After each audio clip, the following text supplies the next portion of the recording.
This is March. Most World Cup squads look nearly set, but nearly is not the same as done.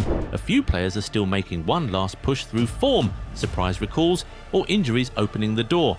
And one of the names on this list could still change everything before the final cut. Hey Goal 90 family, what's good? The World Cup season is here and you already know the vibes on this channel. So for everyone who's been rocking with us, Goal 90 Shop has World Cup jerseys for the whole squad. Men, women and kids. Whatever country you're repping, we've got ya. Home kits, away kits, clean classics and the loud ones. Instant match day energy. And it's love from us. Free shipping worldwide. Grab yours now and let's run this tournament together.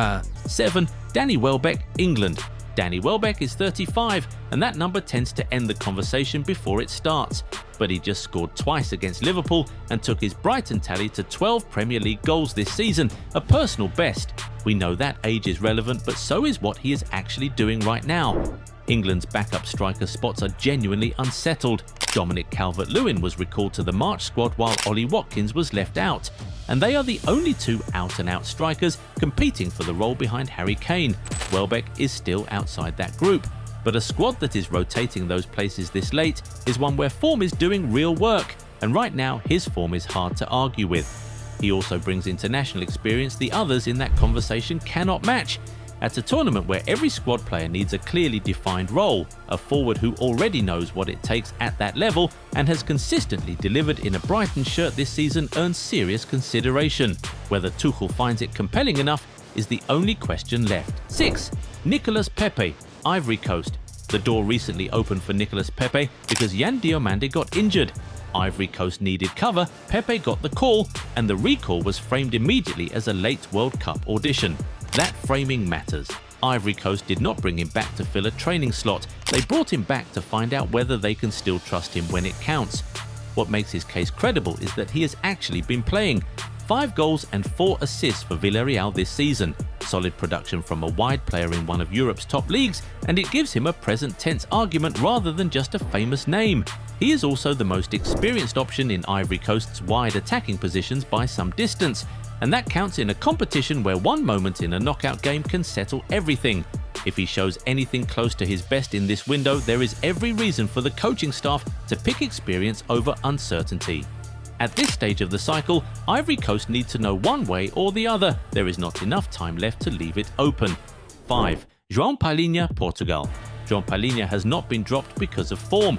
He has 19 starts and 26 Premier League appearances for Tottenham Hotspur on loan from Bayern Munich with 3 goals and 2 assists. Not a bad number at all for a defensive midfielder playing regular football at the highest level. Portugal's current midfield group includes João Neves, Vitinha, Ruben Neves, Samu Costa and Mateus Fernandes, Bruno Fernandes and most likely Bernardo Silva, which gives Martinez plenty of options in that area. But Palinia offers something most of them do not. He wins second balls, breaks up play and protects the back line in a way pure progressors cannot. He was in Portugal's Euro 2024 squad for exactly that reason. The debate now is whether Martinez values that profile enough to include him over a more versatile option. A midfield full of creators needs someone to do the less glamorous work when a game turns difficult, and Palinia has always been that player for Portugal. Martinez clearly has no shortage of midfielders.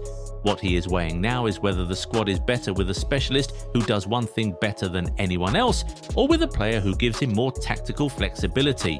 One strong club finish might be enough to tip that balance. 4. Guillermo Ochoa, Mexico. Luis Angel Malagon was Mexico's #1 goalkeeper. Then he went down with an Achilles tear and the whole goalkeeper conversation reopened overnight. Raul Rangel and Carlos Acevedo were named among the candidates, but Aguirre's response was to recall Guillermo Ochoa for friendlies against Portugal and Belgium. That is a deliberate choice, and it says something about where the thinking is. Ochoa is 40 and plays for AEL Limassol in Cyprus, 22 appearances with 5 clean sheets and 34 goals conceded. That's modest, but Aguirre is picking him for what he has already done, not for his current club form. Ochoa is a legend for Mexico. He has been at World Cups before under real pressure when results matter and Mexico know exactly what they are getting.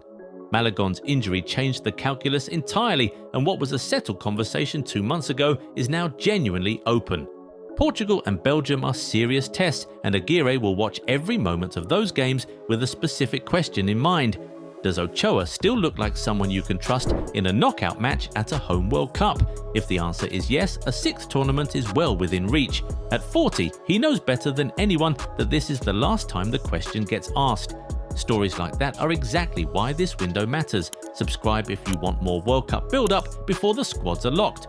3. Brian Brobby, Netherlands. Brian Brobby came into this camp off the back of the 90th minute winner in Sunderland's derby win at Newcastle. Goals in big moments travel further than league table positions, and that one will have registered with Koeman. This is his first Netherlands call-up in a year. Frankie de Jong, Matthijs de Ligt, Justin Kluivert and Robin Roos are all unavailable, and Memphis Depay is a doubt too. Koeman has recalled Justin Bijlo and Stefan de Vrij and handed Kees Smit a first call-up. The squad has shifted considerably, and Brobby is arriving into a group with more open questions than usual. At 23, he has the profile Koeman would want to build around long-term. This window is about whether he can establish himself as the first name on the team sheet rather than a useful option in reserve. A late winner in a derby is a good place to start making that case. 2. Maxence Laqua, France. William Saliba withdrew injured, and Maxence Laqua got the call for now. That is the short version. But Laqua was already earning it. He has made 43 appearances for Crystal Palace across all competitions this season, which means Deschamps was reaching for a player who had been consistently available and performing and who simply had not had an opening until now. France are still making real decisions in this window, not just filling seats. Kolo Muani, now at Tottenham, got another chance to stake his claim after a Champions League goal. Marcus Thuram remains in the squad despite limited recent scoring. Lucas Chevalier is still in the goalkeeper picture. That tells you Deschamps is not done shaping this group. Lacroix entered through an injury door, but 43 appearances is his argument that he belongs regardless of how it opened. If he looks composed in camp and handles the step up in quality, Deschamps has the basis for a decision that has nothing to do with why he was called in the first place. A player who arrives as a replacement and stays as a pick is exactly the kind of late story that defines World Cup squads. 1. Joan Garcia, Spain. Luis de la Fuente deliberately called 4 goalkeepers into the March squad rather than the usual 3. That is a coach who has not made up his mind. The 4 names are Unai Simon, David Raya, Alex Remiro and Joan Garcia. The first 3 are established internationals with caps and tournament history. But Garcia is currently killing it for Barcelona, and this is his first senior call-up. 11 clean sheets in 22 La Liga matches, plus a man-of-the-match performance in Barcelona's 1-0 win over Rayo after a string of key saves. His numbers made it difficult to keep leaving him out, and De La Fuente stopped trying. What the next 2 weeks produce is a direct 4-way comparison at senior level, with a World Cup place somewhere in the background of every training session. Garcia is the only one in that group who has never done this before, and that cuts both ways. Less experience, but also less to protect, and no established position in the pecking order to lose. De La Fuente created this camp specifically to make a decision. In that kind of environment, the goalkeeper who's currently saving the most tends to make the strongest argument, and right now, Garcia is exactly that. Some players are trying to get back in, others are trying to force their way in for the first time, but this close to the World Cup, one big month can still change everything. Which of these 7 actually makes the squad? Tell us below, like and subscribe, and watch the next video for more football stories. See you there.